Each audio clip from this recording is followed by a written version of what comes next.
let me make up my own mind, and that's it. That's why I read the transcript and not listen to it. I would rather have that than every 30 seconds he's got a pause and there's a pause. He was really aggressive too. Well, let me ask you this. You know what it reminded me of? The tone of his voice last night. And I always go back to the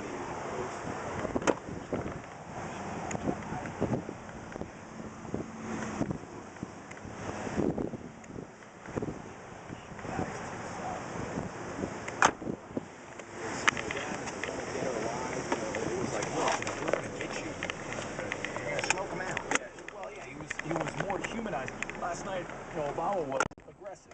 He was, as far as a politician could be, he came across, and he was honest. Look, this is what's going to happen. A lot of people aren't going to like this. A lot of people aren't going to like this. I'm going to be honest about how much money we're going to be spending, which has been a big problem on both sides, so I was satisfied. Did he take questions from reporters last night? Afterwards? Yeah. No, it wasn't a press conference. It was a speech. Then that's why there shouldn't be anybody around him. He should be in front of it.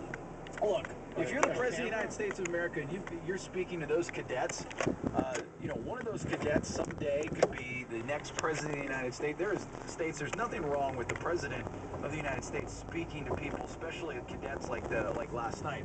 Because you go back to the old pictures of presidents that were in pictures with other presidents, or stuff. When was the picture with Clinton? Was he next to president?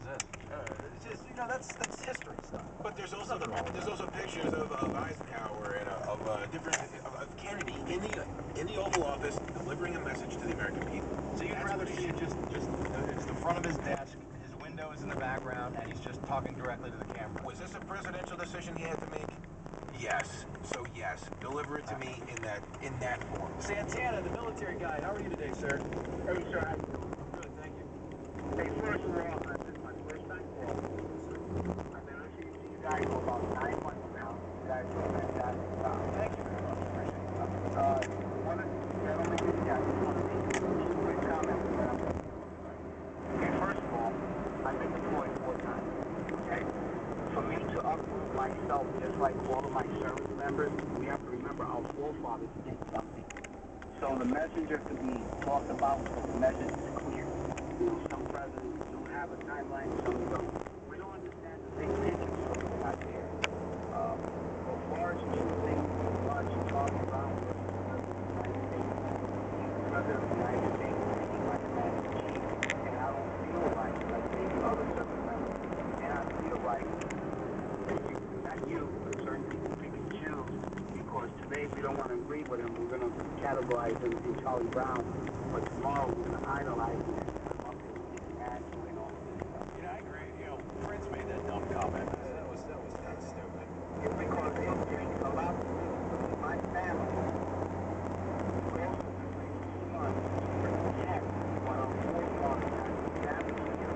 So people can pick and choose when they want to do certain things. Yes, we'll see different sides of the fire. That's why we do it very different, very rare. Chastise the president today and cloud around the numbers. Santana, let me ask you before you go. Yes, sir. Are you going to be deployed back, Yep, next year, August, sometime in August. I can't say a lot, but sometime in August, we're tapped to go again. Well, God bless you. Now, here's my question for you. Yes, sir. Is that when you get a timeline like what was given last night that will be in 3 years out, and maybe you can speak on, the morale of our troops overseas.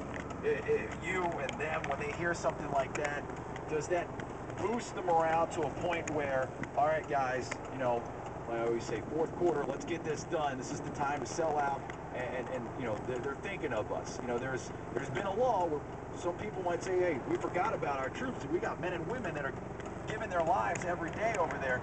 They're thinking about us. They're going to get us out. We're coming back home. The morale shoots up. Is that the feeling you got last night? Yeah, I get that, and you guys also do. Everyone does their part, and people don't realize the parts that you guys play in when you bring in the veterans to speak, or you do things, and you always attach it to the war. Just like he said last night, we rallied around, not only a long time ago, but we rallied around 9/11 and he wants to let the American people know, when we go rally again, it's been us to rebuild ourselves. Every time we do something, we build ourselves up. Do you think personally that 3 years is an adequate time frame, or do you think that a year could it be done in a year or 6 months or 5 years? Personally, No, 3 years is a good roundabout number because you have to realize you have to take people in to train, and they have to hit a mark.